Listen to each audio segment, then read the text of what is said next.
People see me on TV and think they know the whole story. They see a guy behind a counter, a guy who knows a little bit about a lot of things. They see the deals, the negotiations, and the occasional family argument. But that's just a small piece of the puzzle. My name is Rick Harrison, and while you might know me as the face of the gold and silver pawn shop, my journey started long before the cameras ever showed up. It's a story about taking risks, working hard, and believing in an idea when nobody else did. It's about turning a passion for history and a knack for business into something bigger than I ever could have imagined. This isn't just about pawning, it's about building a life from the ground up, one deal at a time. Fame is a funny thing. It can change people, and it can certainly change a business. Before the show, I was just a pawnbroker in Las Vegas, trying to make a living for my family. Now people from all over the world come to my shop not just to pawn or buy, but to see the place they watch on their television screens. They want a photo, an autograph, a piece of the story. I've become a sort of local landmark, a part of the Vegas experience. But I want people to understand that this success wasn't handed to me. It was earned through decades of long hours, tough decisions, and a whole lot of learning. The guy you see on TV is the product of a lifetime of hustle. What makes someone a legend? I don't really think about it in those terms. I think about the next customer walking through the door, the next interesting piece of history they might be carrying. My fame, if you want to call it that, comes from a simple place: curiosity. I'm genuinely interested in the stories behind the items. A Civil War sword isn't just a piece of steel. It's a connection to a soldier, a battle, a moment in time. That's what drives me. The TV show just gave me a bigger stage to share that passion with the world, and apparently, a lot of people out there are just as curious as I am. So when you think about the Pawn Star, I want you to think about more than just the guy making deals. Think about the journey. Think about the years of dedication it took to build this business from nothing. Think about the love for history and the respect for the stories that walk through my door every single day. My story is an American story. It's about seeing an opportunity where others see junk, about having the guts to chase a dream, and about knowing that with enough hard work and a little bit of knowledge, you can create your own luck. This is the real story, the one that started long before the cameras started rolling.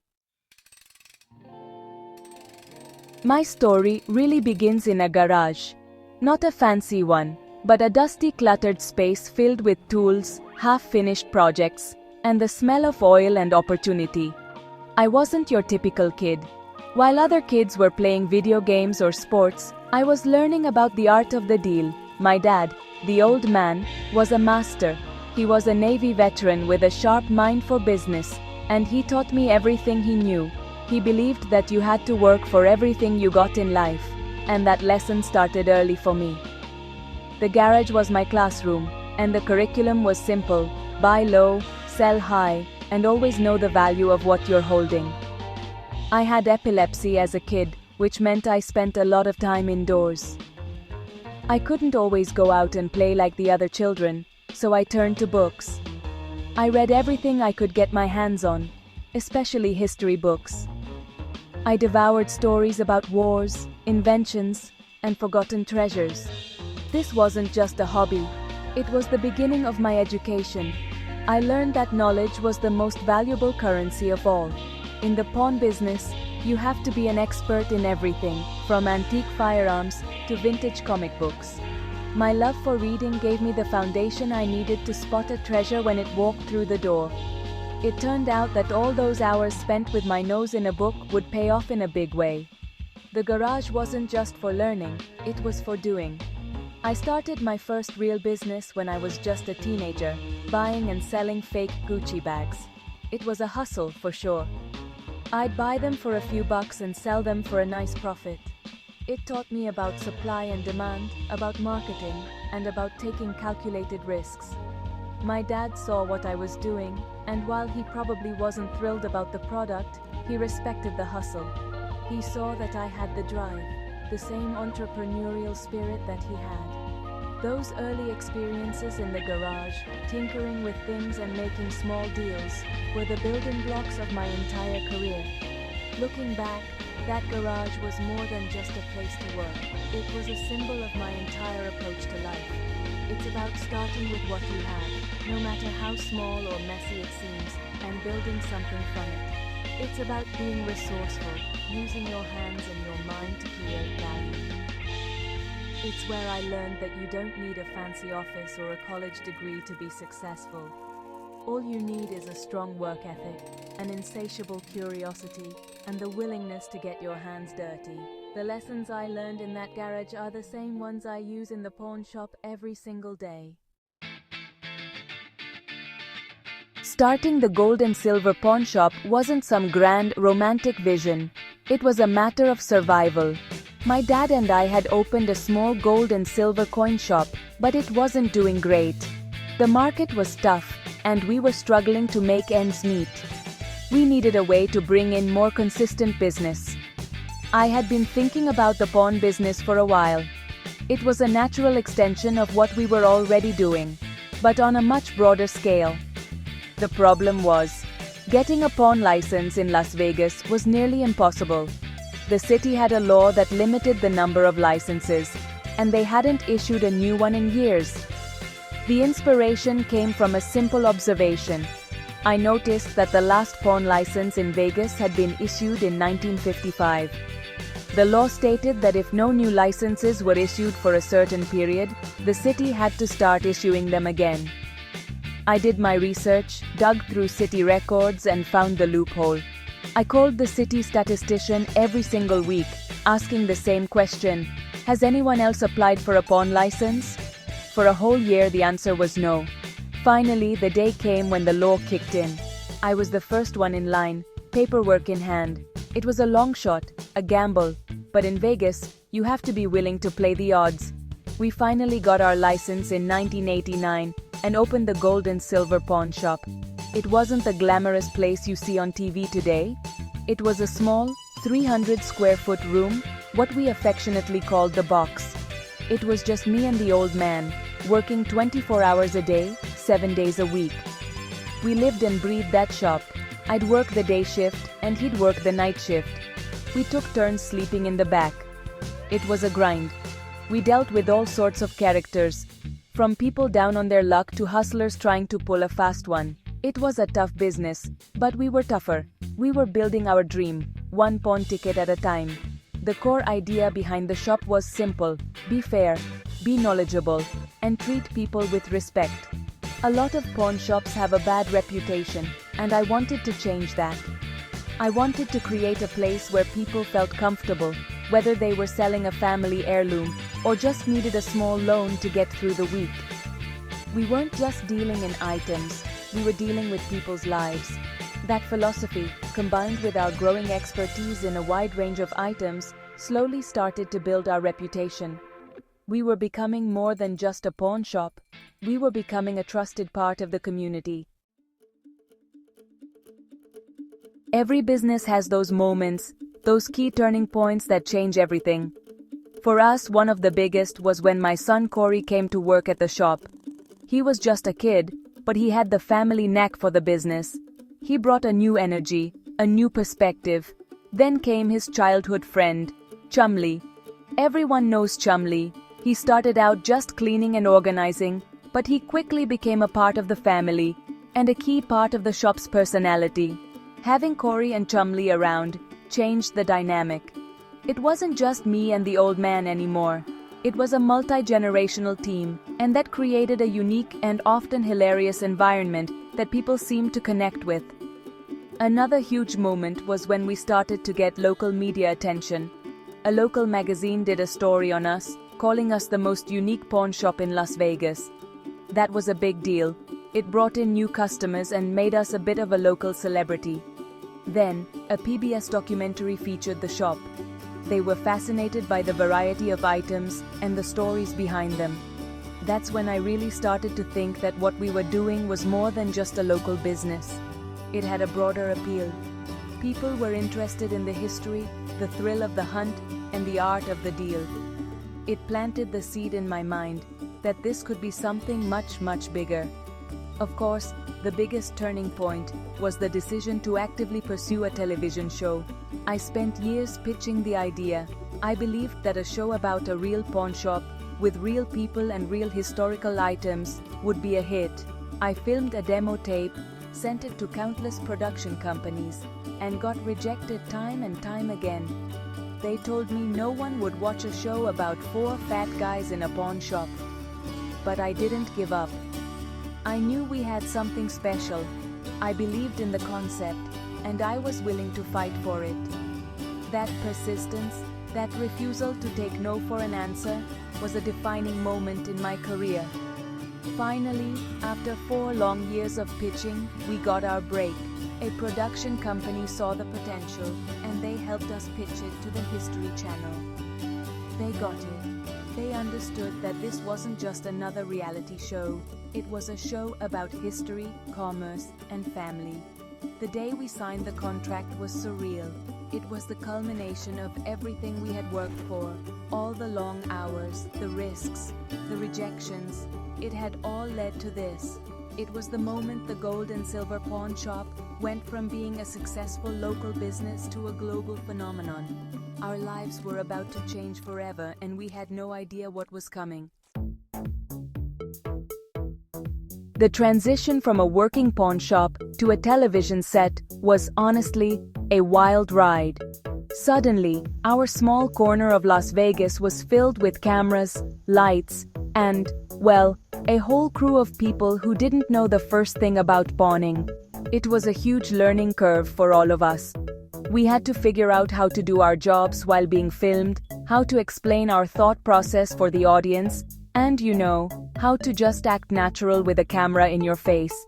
The first few weeks were definitely awkward. Deals took longer, customers were starstruck, and the old man was not a fan of all the commotion. He just wanted to run his business, not be a TV star. We made a crucial decision early on. The show had to be real. We weren't going to fake deals or create drama for the cameras. What you see on TV is a condensed version of what we do every day. The negotiations are real, the items are real, and, yeah, our family arguments are definitely real. That authenticity is what I believe made the show a success. People are smart. They can spot a fake from a mile away. We showed them the real world of pawning, the good, the bad, and the ugly. We showed them that it's a business based on knowledge, negotiation, and sometimes just a gut feeling. The show, which we called Pawn Stars, premiered in 2009, and it was an instant hit. Nobody expected it, least of all us. We thought maybe a few history buffs would tune in. Instead, millions of people started watching. It became the #1 show on the History Channel. The phone started ringing off the hook, and a line of people formed outside the shop that stretched around the block. It was overwhelming. We went from being local business owners to international celebrities overnight. It was a strange and exciting new reality that we had to navigate as a family and as a business. The success of the show completely transformed our business. We had to hire more staff, expand the shop, and create a separate area for filming just to keep the business running. We became a major tourist attraction in Las Vegas, right up there with the casinos and big shows. But through it all, we tried to stay true to our roots. We are still a pawn shop. We still make loans, and we still buy and sell interesting things. The show gave us an incredible platform, but the heart of the business, the reason we started it in the first place, has never changed. It's still about the history, the stories, and the art of the deal. Over the years, I've seen just about everything come through the doors of my shop. That's the beauty of the pawn business. You never know what the next person is going to bring in. We've bought everything from Super Bowl rings and Olympic medals to antique cannons and samurai swords. One of the most memorable items was a collection of 17th century Spanish silver coins that were recovered from a shipwreck. Holding those coins, you could almost feel the history. You could imagine the ship, the storm, the treasure lost at sea for centuries. It wasn't just about the monetary value. It was about touching a piece of the past. It's not just the items that are interesting. It's the people who bring them in. Everyone has a story. Some people are selling because they've fallen on hard times and need the cash. Others are collectors who have decided to part with a prized possession. And some people just find strange things in their attic and have no idea what they're worth. I remember a guy who brought in a book signed by Isaac Newton. He had no idea of its significance. That's where my job gets really fun. I get to play detective, research the item, and uncover its hidden value. It's a thrill every single time. Of course, not every item is a home run. For every genuine treasure, there are a dozen fakes, forgeries, and just plain junk. You have to have a sharp eye and a healthy dose of skepticism. I've learned to trust my gut, but I've also learned the importance of calling in the experts. That's why we have a network of specialists, from art appraisers to weapons experts. I'm not afraid to say, I don't know, but I know a guy who does. That's a crucial part of the business. You can't be an expert in everything, but you need to know who to call when you're out of your depth. It protects me, and it ensures a fair deal for the customer. Some of the most unique things aren't necessarily the most expensive. I once bought a cigar box that belonged to President John F. Kennedy. It wasn't worth a fortune, but the historical connection was incredible. We also had a guy bring in a 200-year-old copy of the Book of Mormon, which was a fascinating piece of American religious history. These items are more than just merchandise. They are cultural artifacts. They tell us who we are and where we came from. Being the temporary caretaker of these pieces and sharing their stories with the world is one of the best parts of my job. Success doesn't come without its challenges, and fame brings a whole new set of problems. One of the biggest challenges was learning to live in the public eye. Suddenly, I couldn't go to the grocery store or a restaurant without being recognized. People would stop me everywhere, wanting to talk about the show, pitch me an item, or just take a picture. I appreciate my fans, I really do, but it took a long time to get used to the loss of privacy. It changed how my family and I lived our lives. We had to learn to be on all the time, to be gracious and friendly, even when we were just trying to have a quiet dinner. The business itself faced new challenges. The show brought in a flood of people, but many of them were tourists, not customers. They wanted to see the porn stars, not porn television. This made it harder for our real customers, the people who rely on us for loans, to get in and do business. We had to find a balance. We created a separate line for people doing business and expanded our retail space to handle the crowds. It was a constant struggle to remain a functioning pawn shop while also being a major tourist destination. We had to adapt or risk losing the very business that made us famous. Another challenge was dealing with the pressure and criticism that comes with fame. When you're on TV, everyone has an opinion about you. People on the internet would criticize my deals, my family, my appearance, everything. You have to develop a thick skin.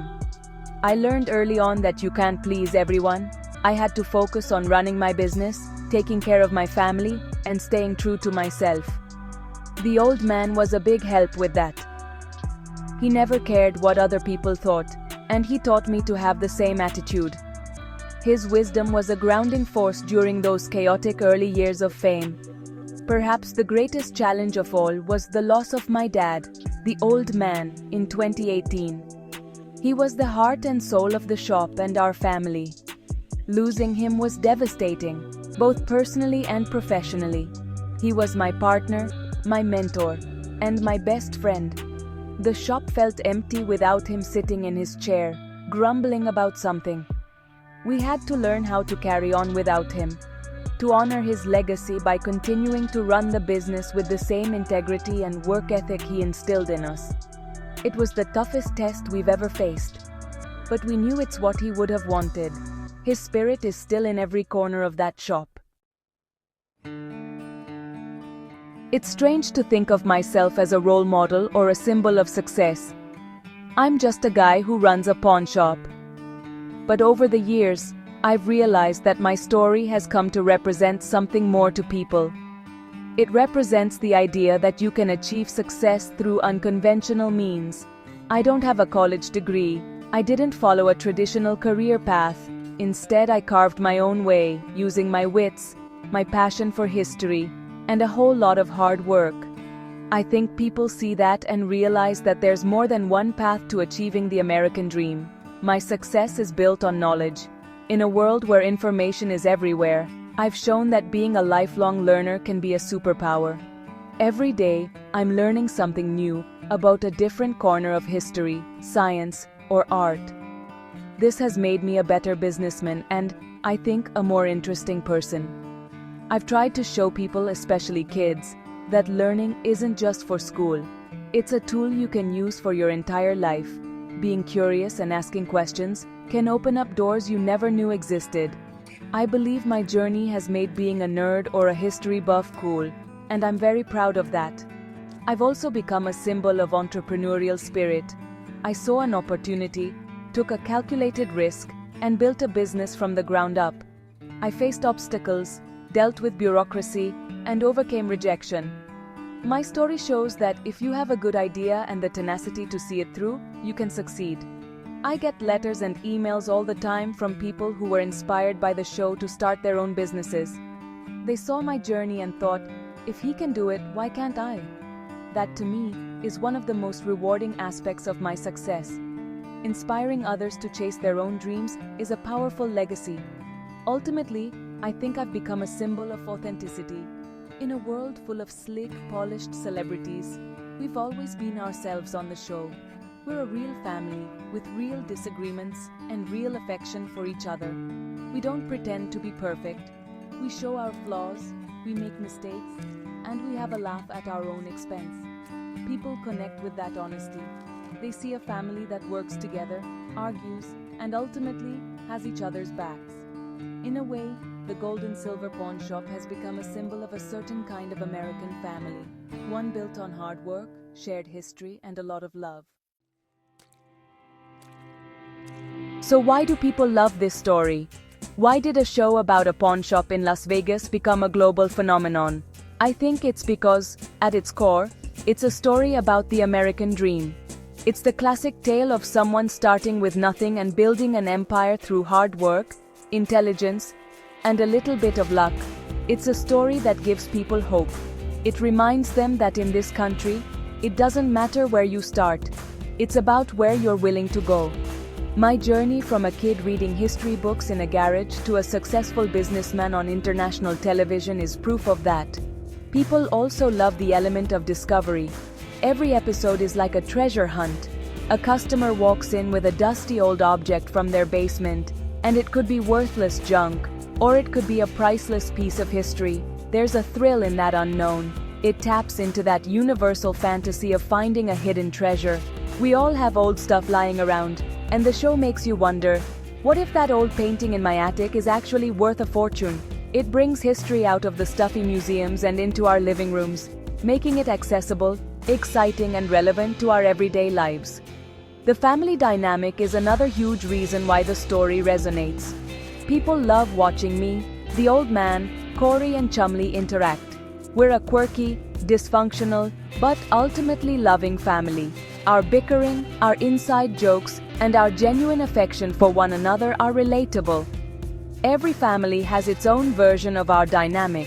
Viewers see their own fathers, sons, and goofy friends in us. We're not actors playing a part. We're a real family running a business, and that authenticity creates a powerful connection with the audience. They feel like they know us, like they're a part of our extended family. Finally, I think people love the story because it's a lesson in value. And I'm not just talking about monetary value. The show teaches you that everything has a story and that knowledge is the key to unlocking its true worth. It encourages curiosity and a respect for the past. It shows that the things we own can be a link to history, to human ingenuity, and to the people who came before us. My journey is a testament to the idea that if you learn, if you work hard, and if you treat people fairly, you can build a life of value. And that's a lesson that is truly priceless.